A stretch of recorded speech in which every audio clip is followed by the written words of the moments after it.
The corpses walk in the tantric rituals. When somebody dies or when somebody is certified dead by your doctor, he's not completely dead. Up to 5 to 7 minutes, it's behaving as if it's alive and then falls dead, exhausts itself. So it's based on this that when somebody dies, there are rituals in India. Up to 14 days, there are various kinds of rituals. Once the body has been shed, once the legs have fallen, you cannot walk. Dead man cannot walk, isn't it? But that's not true. We can make them walk. The tantric sciences in India, this is their whole thing, to make a dead man walk. The corpses walk in the tantric rituals. There have been many, but one has been historically recorded. There was a yogi, there have been many like this, there still are. There was a yogi who had mastered what is known as Surya Sparsh. That means… Sparsh? Okay, touch, okay. Contact or touch. So this is like the solar touch. There is a certain type of yoga called Surya Sparsh. So he mastered this. This was a bong. What's a bong? A Bengali. So, he lived in Varanasi and he periodically went to his guru and learnt different steps of this and was mastering this step by step. So, any number of times he displayed this in public, that if you bring a bird, a dead bird, which has been checked by everybody, it's for sure a dead bird, not a bird which is acting dead. A really dead bird, if it died within the last 3 hours, it's gone rigid. You know, within 3 hours a bird goes stiff. The rigor mortis sets in for a bird much quicker than for a human body. Because a bird has… the blood temperature, the body temperature of a bird is much, much higher than that of a human body. So, the way it cools down and how soon the rigor mortis sets in is much quicker in a bird's body than in a human body. So, 3 hours after the bird is dead, if you brought a bird to him with a simple magnifying glass, that too not from direct sunlight, from mirrored light. If you stand outside and mirror the sunlight inside, using that light through a magnifying glass, he would make the bird come alive. It would chirp, it would sit up, it would walk and it would fly. It would fly around for some time and then collapse and die again. So when people said, why can't you make it live? He said, this is all I know. My guru can make this happen. I am still learning, but he was already close to 70 years of age at that time. To his misfortune, it so happened, a 7-year-old boy of the local Islamic conquest had already happened. A Muslim king's son, who was 7 years of age, died of some unexplained fever. So they had heard of this man bringing a bird alive. They came to him and said, come and try, and our king's son. One thing was, he would never try it outside the presence of his deity. He had a small deity and a shrine. Outside the shrine, he would never try such a thing. He would practice it only in the shrine. He said, I will not do such things outside the view of my deity. They have no value for the deity because according to them it's idolatry. It's an energy form that he's created and with that he works. They said, this deity, God damn it, we'll take it. We'll take it to the palace. He said, no, it cannot be moved. He said, it can be moved. And they just picked it up. He cried, don't do this. And when they picked it up and this was happening, they were trying to drag him, he said, I'm not going to come. I will not do it. I am not going to do this. He got angry when they picked up the deity and taking it out like it's some kind of a toy. He said, I'm not going to bring your king's son to life. Even if I could, I cannot, but even if I could, I will not do it.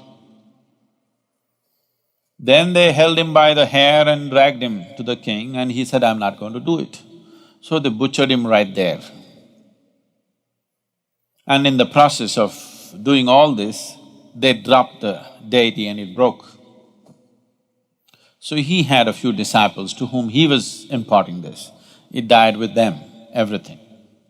But this has been clearly recorded by very responsible people that actually any number of times he did this, that he would make a dead bird which is dead for over 3 hours to actually get up and fly for a substantial period of time, that is more than an hour's time. And he repeatedly said, my guru can make this bird live for its full length of life, whatever that is. And my guru can even do it to a human being. There have been any number of such people. There was another yogi in South India. So usually they don't… This is a kind of a fringe yogi, this bird yogi. This is a fringe yogi, this is not the mainstream. This is a mainstream yogi. So people were coming to him for blessings and things were happening around him so much. He lived in Karnataka, in south-western Karnataka or south… somewhere near Kollegal. And people were gathering around him. One day it so happened, a young boy who died, the parents brought this boy and cried their hearts out. So, he looked at their plight and probably he sensed that the boy need not have died, it's more accidental in nature. So he dipped his finger, there was a lamp like this next to him.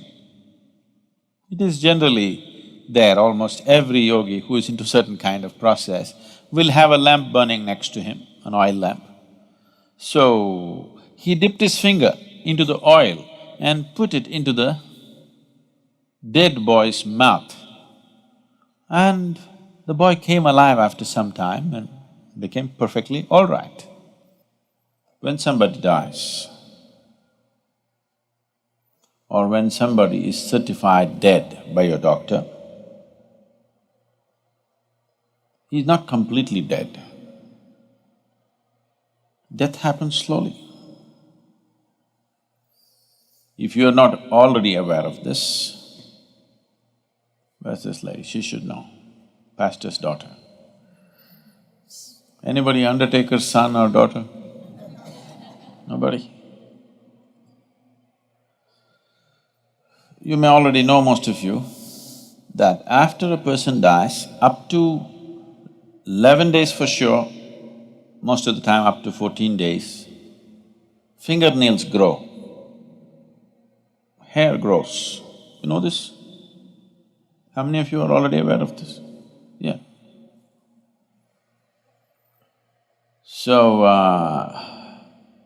Because death is happening slowly, step by step it's going, it's not yet complete.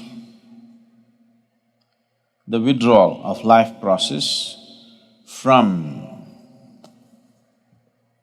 this lump of earth happens step by step. For all practical purposes, when it is immobile, lungs have stopped, heart has stopped, so they'll declare you dead, but not yet. So it is by using this that still the life process is still continuing, you can rekindle that and activate the system. It is by using this that the Tantrics have dead bodies walking. And it's not very uncommon, it's quite common.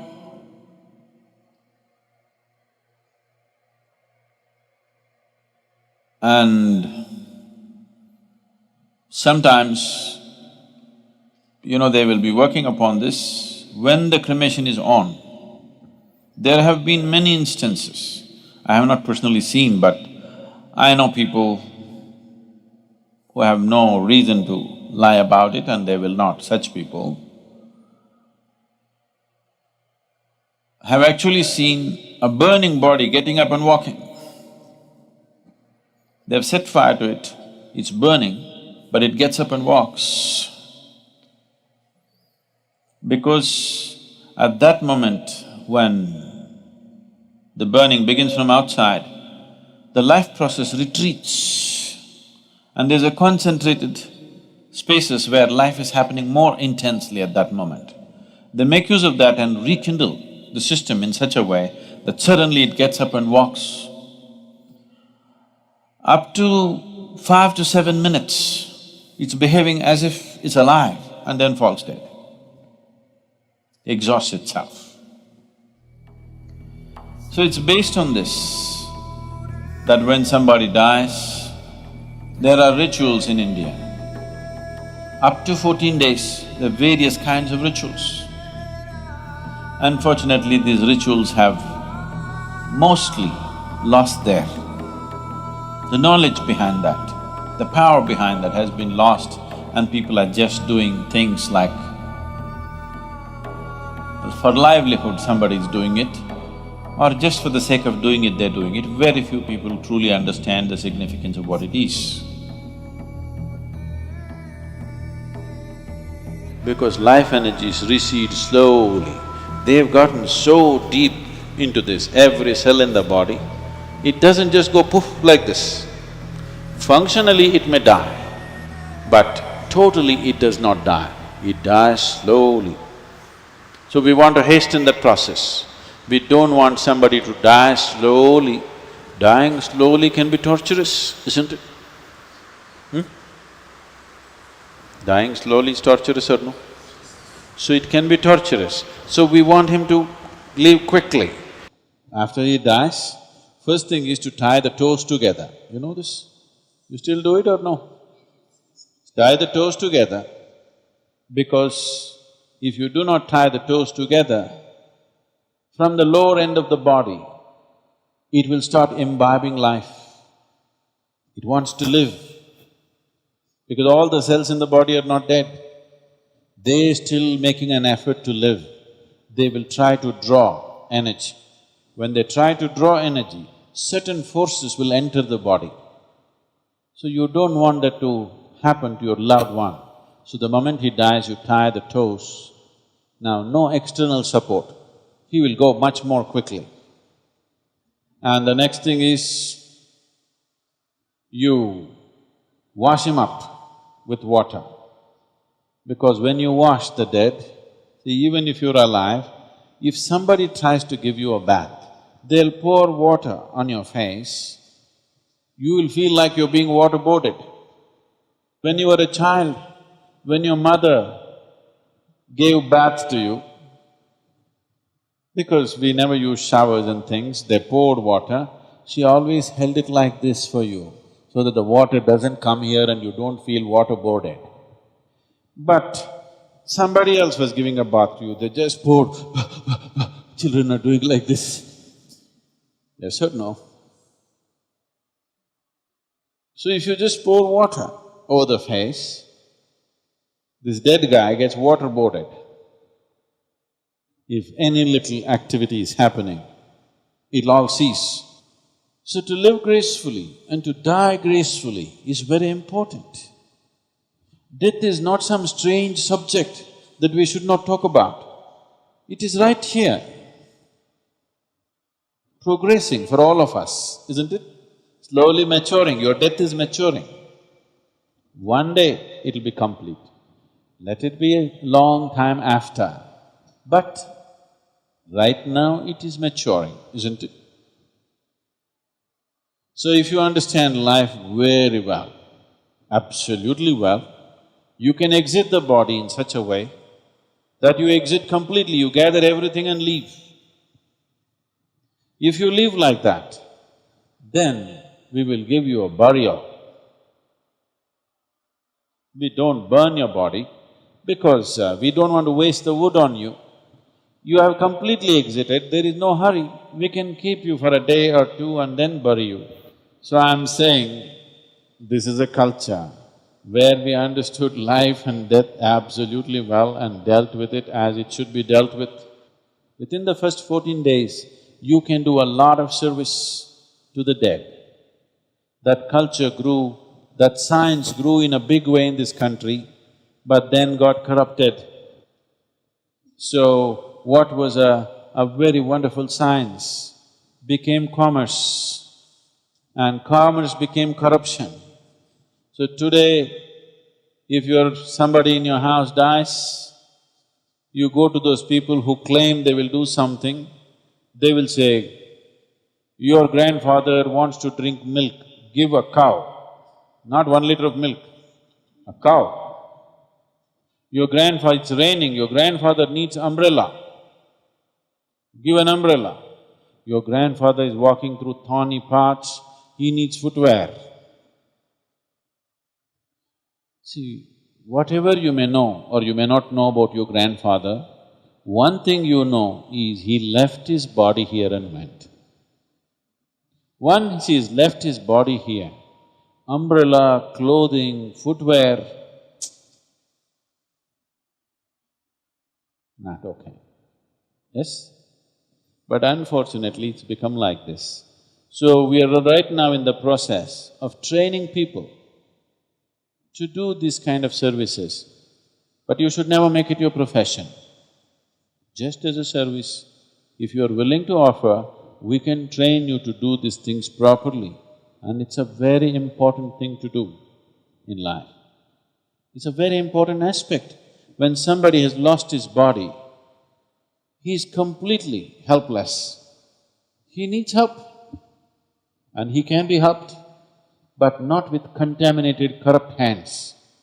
Somebody who cares, somebody who has the necessary sense about it. If you want to go through something like that, such trainings, it's available. We're even starting our own cremation places. In Coimbatore, we have Isha Sudugadu. You know this? You don't know. Oh, you know where to die at least now. And if some of you train for this, you can deliver that service, and it's a very significant service. People don't understand the value of it in today's world, the modern world. They don't understand the value of it, but it is extremely valuable to do that.